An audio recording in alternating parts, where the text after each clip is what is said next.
Observe as something quiet has shifted between our star and the dark beyond it, and it has led you here for a reason. You weren't meant to pass through this night untouched, because the universe rarely speaks without intention. What if a sudden wound in the sun's magnetic skin opened at the precise moment? An interstellar traveller slipped from view as if light itself hesitated. What are the odds that a river of solar wind, a trembling earth, and the silence of Three-Eye Atlas would align in the same breath of time? Now everything slows. A pale glow drifts where the sun exhales into space. A distant shape hides behind brilliance listening. Data waits, meaning waits. Stay with me. Tonight the universe whispers again, not loudly, not with alarms or declarations. It speaks the way it always has, through timing, through alignment, through moments that feel almost accidental until you sit with them long enough.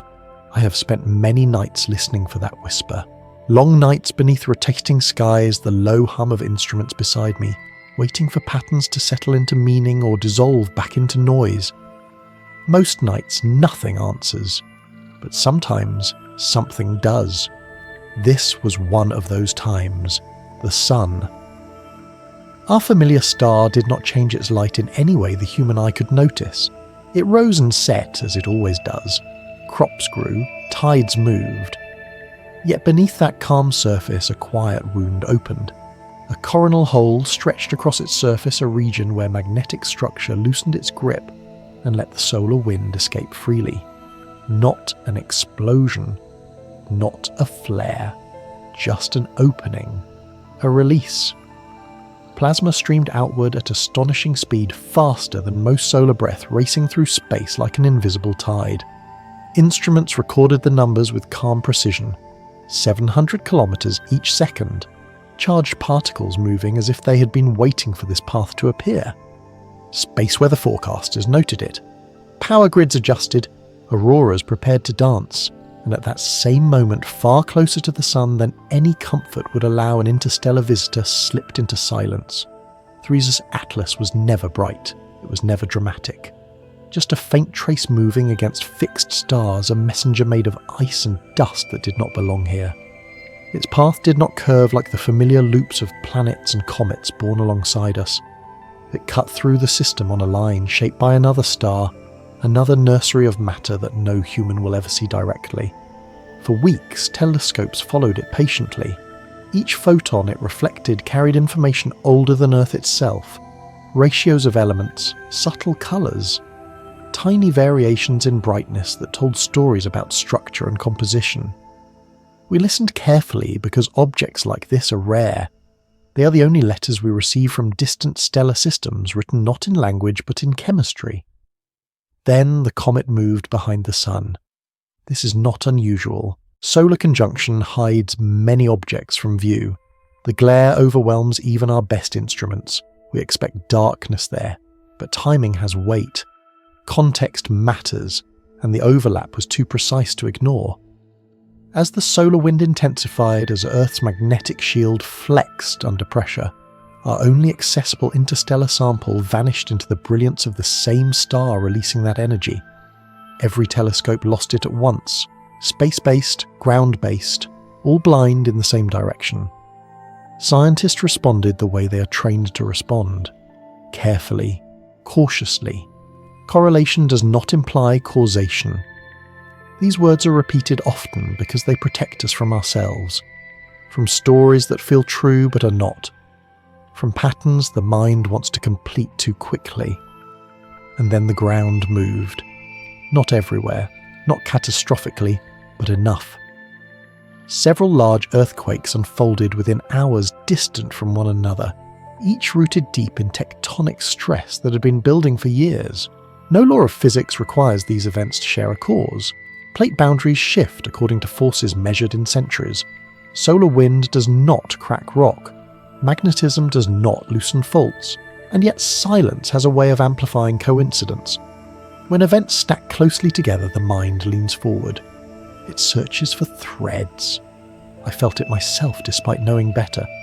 Sitting in the quiet glow of screens, seismic charts on one monitor, solar data on another comet Ephemerid's frozen in place where numbers should have updated. A stillness settled that felt heavier than explanation. This is how mysteries begin, not with answers, but with absence. Thurisai Sattlis did not disappear in the dramatic sense. It simply went where we cannot see. But behind the sun is not an empty place. It is the most violent environment this system offers. Radiation floods every surface. Magnetic fields twist and snap. Heat reaches levels that erase weak structures without hesitation. Comets are fragile travellers. They are held together loosely, more memory than stone. Ice-stitched with dust. Voids inside voids. Even those born here sometimes fail when they pass too close. Break apart. Fade. Become nothing more than a widening breath of gas. This one was different. It formed elsewhere, under different pressures, around a different light. Before its disappearance, the data had already been unsettled. Brightness that rose then flattened. Outbursts that arrived without warning. A coma that seemed thinner than expected. Some nights it behaved like stone. Other nights like breath. Models struggled to keep up. Error bars widened. Predictions softened. I remember watching those graphs late at night, cursor hovering, listening to the soft ticking of cooling fans, thinking how little certainty survives close inspection. Every assumption depends on something unseen: density, porosity, shape, rotation, properties we infer but cannot touch. If the nucleus was dense, it might endure. If porous heat would seep inward like a tide, loosening everything at once. If fractured already, the sun would finish the work without effort. Behind the glare, all of this could be happening. Or none of it. Silence is the universe thinking. That silence asks questions without demanding answers.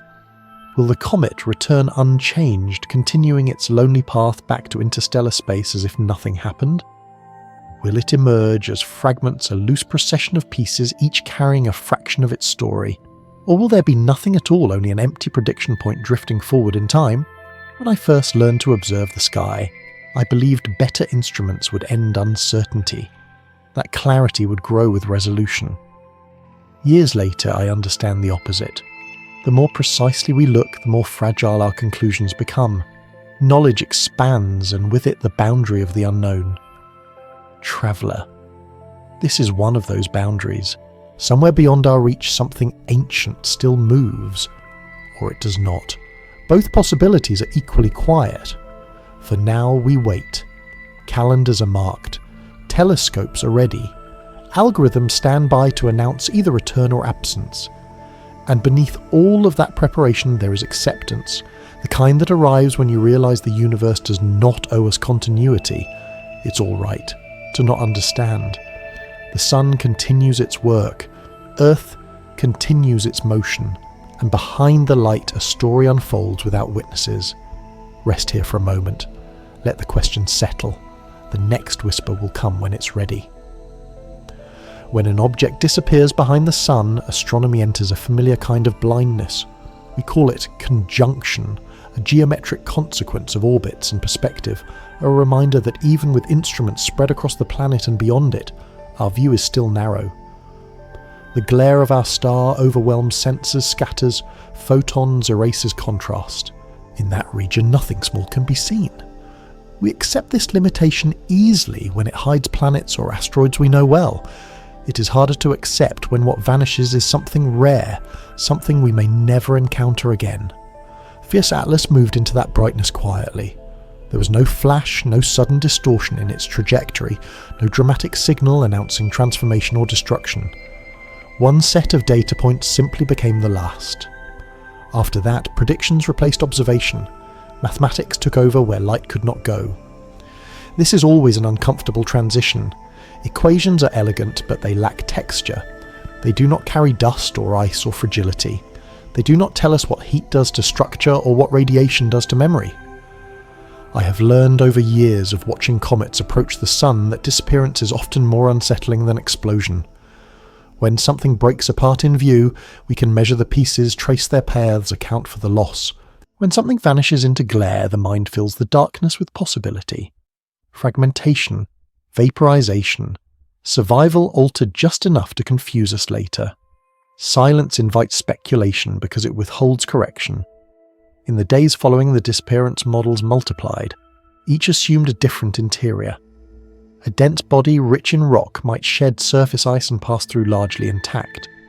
A porous body closer to frozen foam could collapse inward as heat penetrated deeper layers.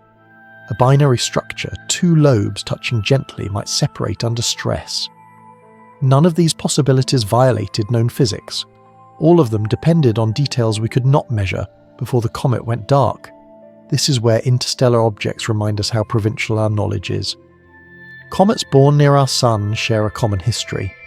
Their chemistry reflects a single environment, a single cloud that collapsed into planets and debris. Interstellar visitors do not carry that familiarity.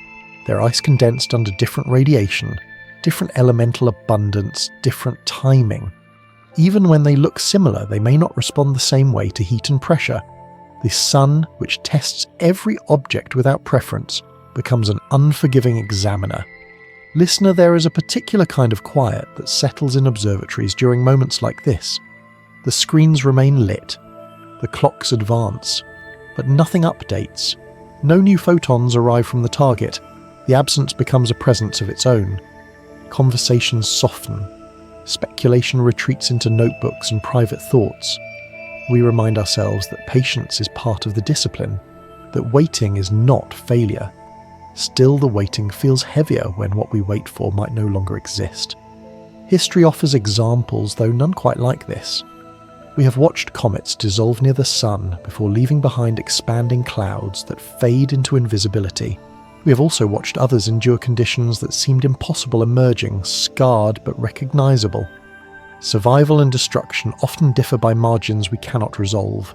A few degrees of rotation, a layer of dust thick enough to insulate, a structural strength just sufficient to hold together one more pass. Behind the Sun, all of those margins were being tested at once. Radiation stripped electrons from atoms. Solar wind pressed against the comet's gas, shaping invisible tails and tearing them away. Heat worked its way inward, following cracks we never mapped. If the nucleus was already weakened, the stress would compound. If it was resilient, the encounter might simply rewrite its surface and move on. What unsettles us is not that the universe allows such outcomes. It is that we cannot witness them. Science is often described as a quest for answers, but in practice it is a discipline of limits. We learn where our instruments fail, we learn how much remains beyond reach. Moments like this sharpen that lesson. An object from another star system passed through our neighbourhood, and when it mattered most we had to look away. Somewhere beyond our reach, something ancient still moves. Or it has already unravelled into particles too small to notice joining the constant dust that drifts between worlds. Both outcomes are consistent with what we know. Neither one offers comfort or closure. They simply are. As days passed, predictions narrowed. Windows for re-emergence were calculated. Dates circled quietly. Each carried uncertainty softened by error bars that refused to shrink. The comet would appear here or not at all. Telescopes prepared to search the region just beyond the Sun's glare where faint signals might finally separate from noise. Recovery attempts would begin gently, patiently, without expectation of success. In the meantime, the silence did its work. It reminded us that rarity does not guarantee endurance, that proximity to power tests every structure, that even a traveller shaped over millions of years can be undone in weeks. There is no malice in this, no intention, only entropy expressing itself through heat, radiation and time. When I step outside after nights like these, the sky looks unchanged. Stars hold their positions, the moon moves on schedule. Nothing overhead reflects the uncertainty playing out in data centres and observatories. This contrast is comforting. The universe does not rush. It does not react to our concern. It continues whether we are watching or not. And perhaps that is the quiet lesson of this silence. That not every story announces its ending.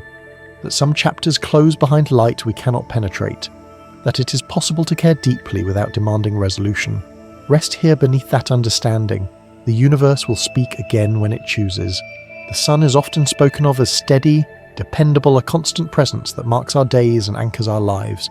From a distance, that description feels true. Its light warms oceans, feeds forests, and defines the narrow zone where life can exist. But closeness changes the story. Near the sun, calm gives way to turbulence. Plasma boils. Magnetic fields twist into tense geometries. Energy accumulates quietly until it releases without warning.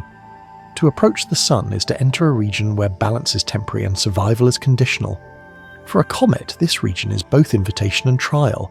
Ice that has remained unchanged for millions or billions of years suddenly encounters heat intense enough to rewrite its structure in days. Molecules that were stable in darkness begin to loosen, then flee carrying dust with them. What we see as a coma or tail is matter escaping entropy made visible. Each approach to the sun is a negotiation between cohesion and loss. Solar wind complicates this further. It is not simply light, but a stream of charged particles embedded with magnetic fields flowing outward through the solar system. When this wind meets a comet, there is no shield, no magnetosphere. The gas surrounding the nucleus becomes ionized, and those ions respond to the passing magnetic structure. A tail forms not gently, but through force and alignment, stretching away from the sun like a fabric pulled by an unseen hand. Under ordinary conditions, this interaction is dramatic but manageable. Tails flicker. Sometimes they detach and reform, a process known as disconnection. These events are fascinating rather than destructive, a reminder that comets are dynamic systems, not static relics. But when solar wind speeds rise far above average, the interaction intensifies. Pressure increases. Magnetic tension grows. Stability becomes harder to maintain. The coronal opening that appeared during 3I Atlas's disappearance produced exactly such conditions. Wind speed nearly doubled typical values. Energy density increased. The sun was not flaring, not erupting violently, but it was breathing hard. Any object near that flow would feel it.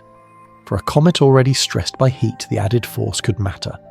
History offers cautionary examples.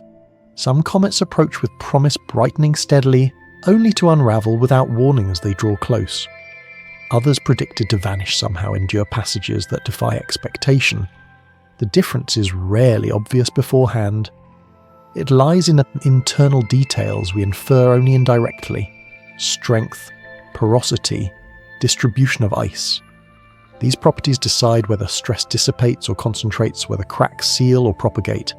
3I Atlas carried additional uncertainty because of its origin.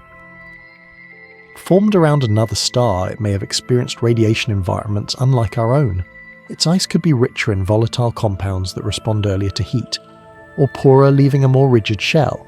Its structure could be compact or loosely assembled. Each possibility leads to a different outcome when exposed to solar influence. There are models that attempt to capture this complexity. Thermal simulations trace how heat moves through layered material. Plasma models describe how ionized gas couples to magnetic fields. None of them are wrong, but all of them simplify. Reality does not announce which assumptions it favors until after the fact. By the time observation resumes, the process has already concluded. Silence is the universe thinking. This silence leaves room for ideas at the margins. Some researchers explore electrical interactions beyond standard thermal explanations, suggesting that charge separation within a comet could contribute to fragmentation under extreme solar wind conditions. These proposals remain controversial. Mainstream physics explains most observed behavior without invoking additional forces. Still, such ideas persist because they attempt to address what feels incomplete. They are reminders that science is not a finished structure, but a living conversation. What remains certain is that proximity to the sun transforms every traveller. Even those that survive do not emerge unchanged. Surfaces darken. Volatiles deplete. Rotation rates shift as escaping gas applies uneven torque. A comet that enters is not the same comet that leaves. Identity in this context becomes gradual rather than absolute. I think often of that while waiting for data, of how much change can occur unseen, of how little continuity the universe requires. We name objects as if names grant persistence. In truth, they are conveniences, labels applied to temporary arrangements of matter. When those arrangements dissolve, the name loses its anchor. Somewhere beyond our reach, something ancient still moves, or has already joined the diffuse background that fills interplanetary space. Both outcomes belong equally to the natural order. Neither implies failure, they simply reflect how energy redistributes itself over time. As observation windows approach, anticipation grows quietly. Telescopes will scan the predicted region. Algorithms will sift faint points of light from noise. Recovery, if it happens, will likely be subtle at first, a whisper of brightness, a confirmation after careful checking, or nothing, and then the slow acceptance that nothing will appear. There is no drama in that acceptance, only humility. The recognition that even our most precise tools encounter limits set by geometry and light, that we are observers, not arbiters, that the universe unfolds according to principles that do not bend toward our curiosity. It's all right to not understand. The sun continues its restless motion. The solar wind flows outward, shaping space invisibly. And whether 3i Atlas survives or not, its passage has already given us something valuable. A reminder that rarity does not guarantee permanence, that closeness to power always carries risk, and that the deepest truths often arrive wrapped in quiet. Let that quiet settle now. There is nothing more to do but wait, and waiting too is part of a listening. Waiting is an underestimated skill in science. It looks passive from the outside, but it demands discipline, restraint, and a willingness to live with uncertainty. After an object disappears behind the sun, the work does not stop. It changes shape. Calculations replace measurements. Predictions grow branches. Time becomes the variable we cannot compress.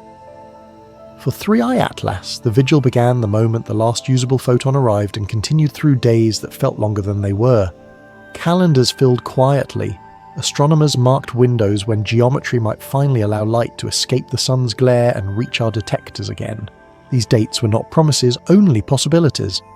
They depended on brightness, on distance, on how much the comet had changed while hidden.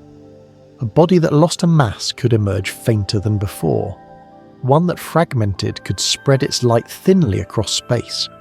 A survivor might return altered just enough to confuse recognition. Observatories prepared without ceremony, schedules were adjusted, software updated. Space-based instruments with coronagraphs stood ready to search closer to the sun than ground-based telescopes can safely look. These tools create artificial eclipses blocking the sun's overwhelming disk, so faint objects nearby might be revealed. They are blunt instruments compared to optical telescopes, but sometimes bluntness is what allows subtle things to be seen.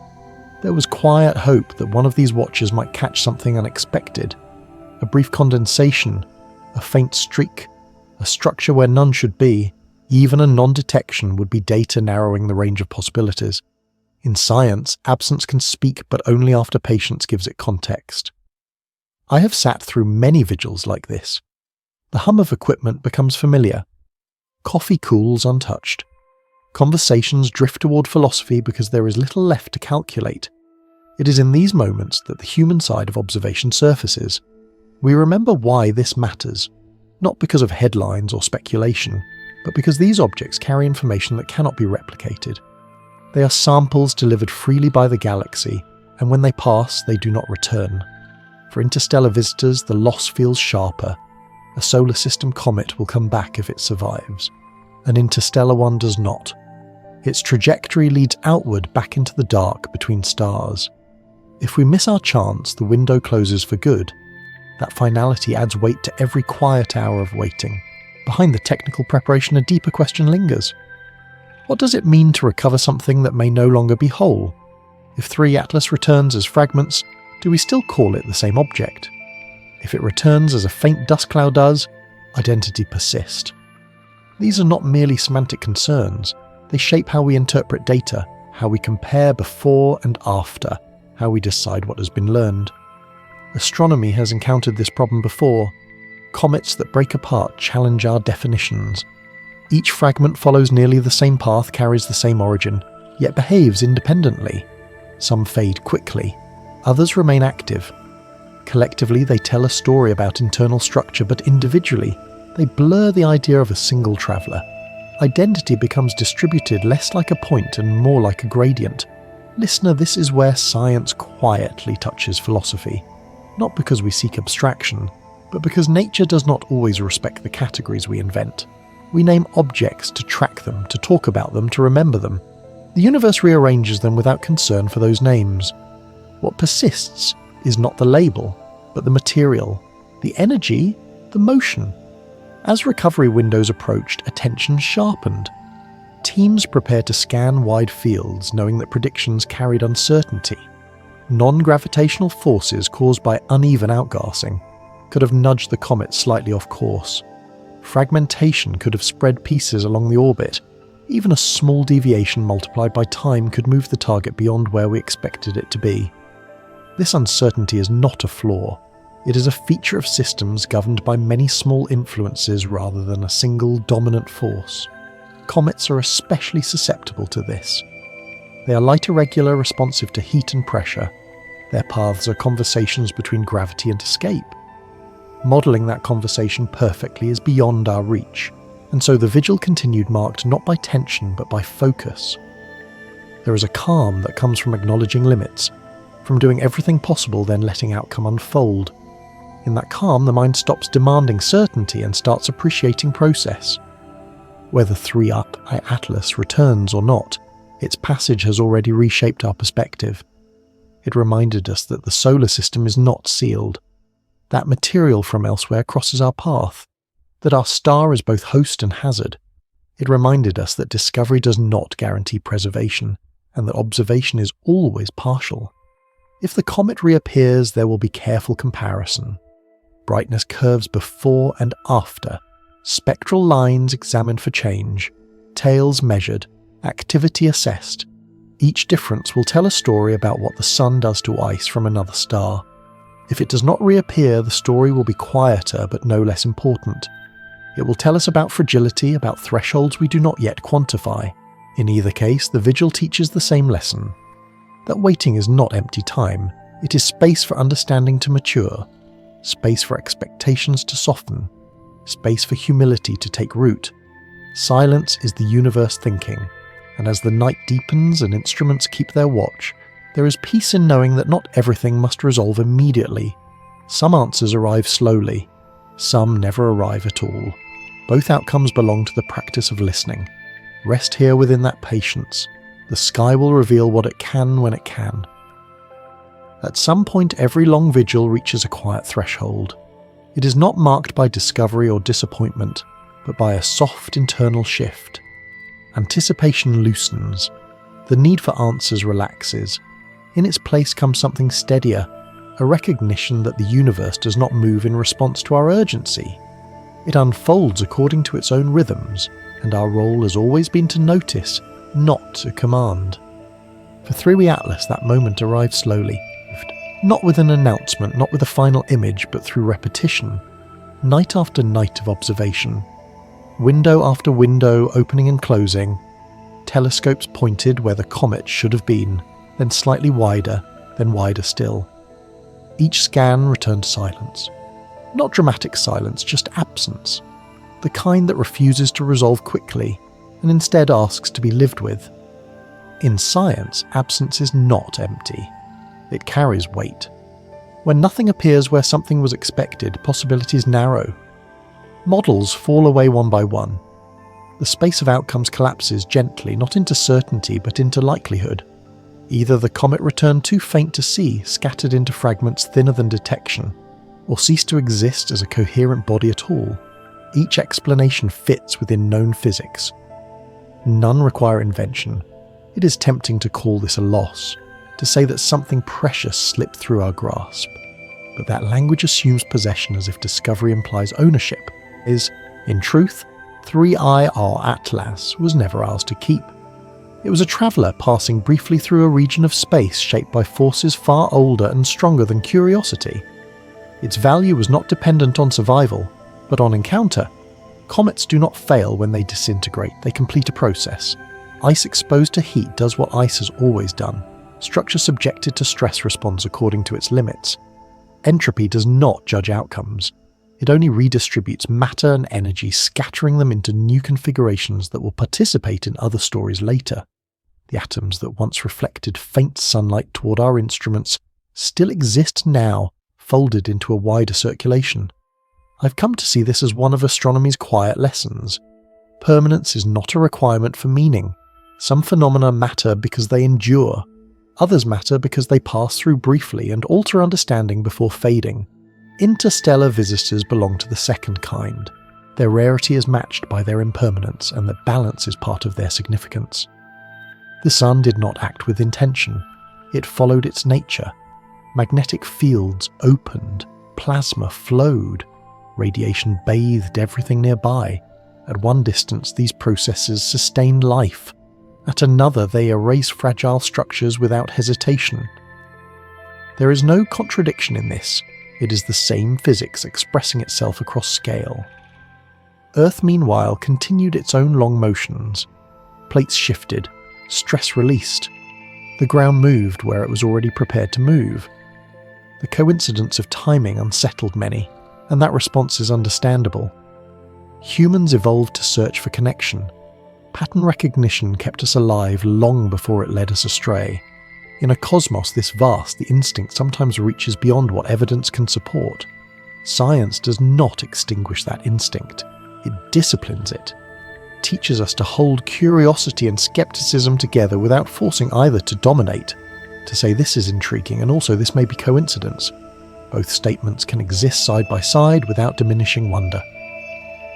As the story of Thriatlas settles into whatever conclusion it ultimately holds, perspective widens. While one object fades or fragments, others move quietly elsewhere. The sky is never empty of process. It is only selective in what it reveals. Each observation is a narrow slice through an ongoing flow that began long before us and will continue long after. Silence is the universe thinking. When we allow that silence to remain unfilled, it becomes spacious rather than threatening. It reminds us of scale, of how brief our timelines are compared to stellar ones, of how little the universe requires our understanding in order to continue unfolding. Whether Thriatlas returns in some altered form or never appears again, its passage has already reshaped perspective. It reminded us that the solar system is open, porous, connected to the wider galaxy. It reminded us that discovery is not control and observation is not possession. It's all right to not understand. What matters is that we continue to listen, that we approach the unknown without fear, without demand, with steady curiosity, that we accept our place as observers, briefly aware, safely small beneath a universe that does not hurry. Rest here now within that acceptance. The story does not end. It simply drifts onward, carried by gravity, time, and light. Traveller, as this journey gently comes to rest, it helps to remember how rare it is that we are able to witness anything at all. For centuries, across countless generations, humans have kept watch on the sky. We built instruments not to conquer the universe, but to listen to it, to notice patterns, to remember what came before, to pass quiet understanding forward long after individual lives have faded. Thriatlas crossed our solar system on a path shaped long before Earth had names or stories. It wandered between stars for ages, beyond memory untouched, unchanged, until it brushed the warmth of our sun and was rewritten in a matter of months. That contrast is difficult to hold. Vast time collapsing into a fleeting moment. Infinity briefly intersecting with now. We can calculate orbits far into the future, trace trajectories across thousands of years, yet we remain visitors here ourselves, bound by short lifespans, limited senses, and still we look up, still we wonder, still we listen. In that act alone there is meaning. The universe does not pause for us, but it does not ignore us either. It continues to move, to change, to whisper its stories through light and silence. Mysteries remain, not as threats, but as invitations. If this story found you tonight, you may stay for the next. Rest well. The universe will keep watch,